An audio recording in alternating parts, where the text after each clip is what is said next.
Today we're going to talk about something that might surprise some of you simply because of the perspective that I typically take when it comes to nutrition. But it's the idea that moderation does not work for everyone, and that's okay, but we have to be cognizant of it. Because in this day and age, the fitness industry talks a lot about everything in moderation, practicing balance, learning to have a little bit, and I believe in that wholeheartedly. As a mother, I believe that I shouldn't have to call a food bad, nothing's off limits. I never tell people not to eat something. It's about learning how to approach things with reasonable intake, enjoy the things that you love without having to overdo it. But the reality is not everybody is capable of that, and moderation doesn't work for everyone, at least not in the beginning. So if you've ever felt like you're either completely on track or completely off the rails, you're not broken, you're not weak, and you're not alone, you're experiencing something that's extremely common, and it's that all or nothing mindset. So within our program, we follow the 80-20 rule, which means that 80% of the time you are following your macros and your nutrition plan, and that other 20% you have flexibility.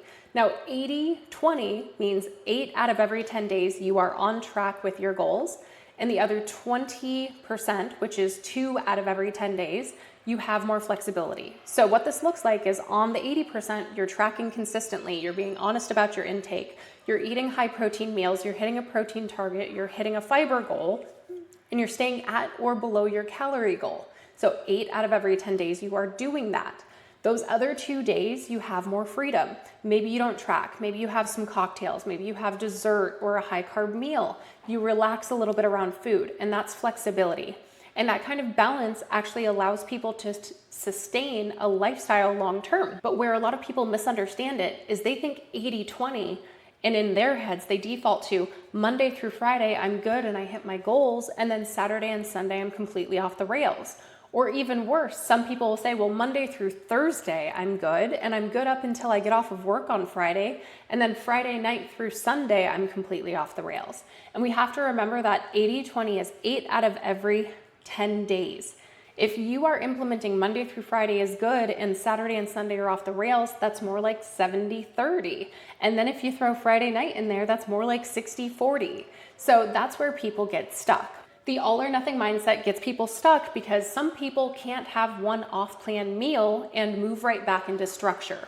They completely go off the rails. They will start great in the week, Monday through Friday. They have one meal off on Friday, and it sends them into a spiral all weekend long. So some people are able to have an off-plan meal and get back on track, and some people can't. So if you're one of those people, this is probably going to sound really familiar. You're on track all week, Monday, Tuesday, Wednesday, Thursday, crushing it. You're hitting your macros, you're doing great, the scale's going down, and then Saturday night comes, you go out to dinner, you have one off-plan meal, you have a couple cocktails, and something flips in your brain, and you think, well, I already blew it, I might as well eat like crap tomorrow morning, I might as well just go out to lunch, I might as well have some mimosas with brunch, I might as well have some drinks with dinner, the day's already ruined, the weekend's already ruined, I might as well start over on Monday.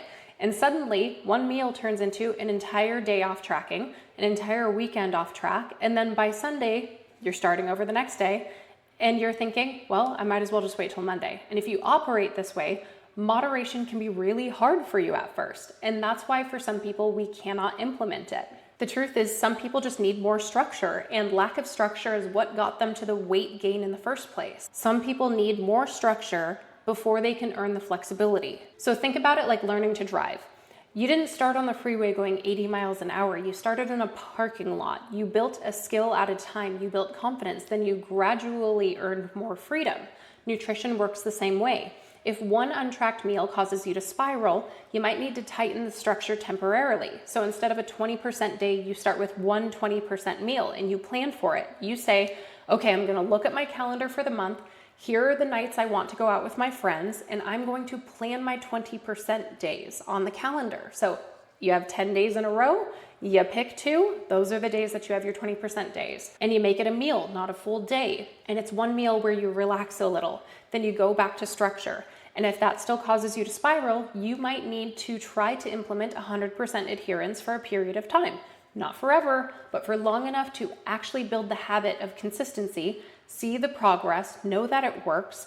That way you have the proof and you know you can always go back to that adherence for a period of time if you want to see the progress you expect. So to make this more concrete, let's talk about the math of the weekend.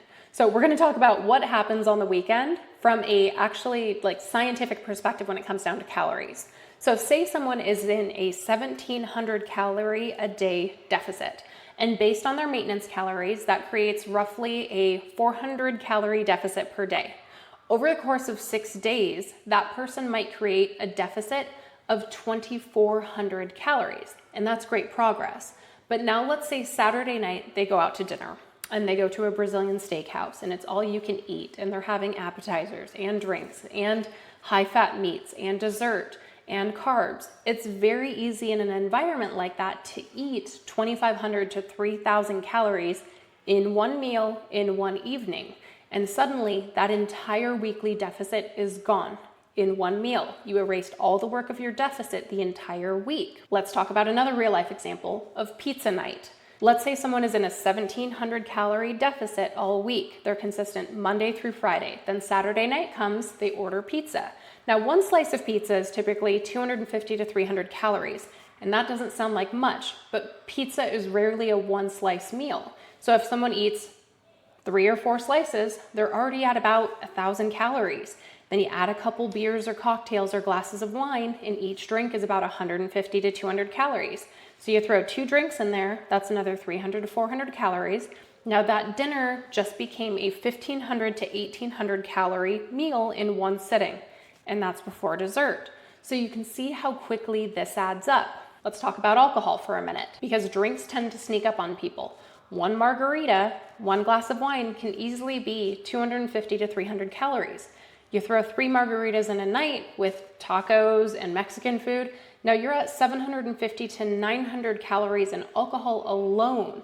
Then alcohol lowers your inhibitions around food, so the endless chips and guac show up, the tacos, the dessert. Then suddenly that dinner could easily become 2,000 calories or more, which again wipes out most of your weekly deficit. Now again, this isn't about guilt. I am all about women having moderation and being able to enjoy their life with their family.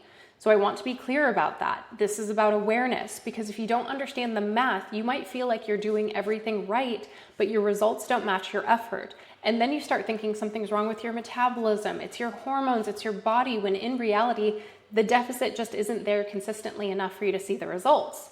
So the real goal is consistency. Fat loss doesn't come from perfection, it comes from consistency over time. And consistency means your off-plan moments can't erase your entire week of deficit. That's why learning how to implement moderation properly is so important.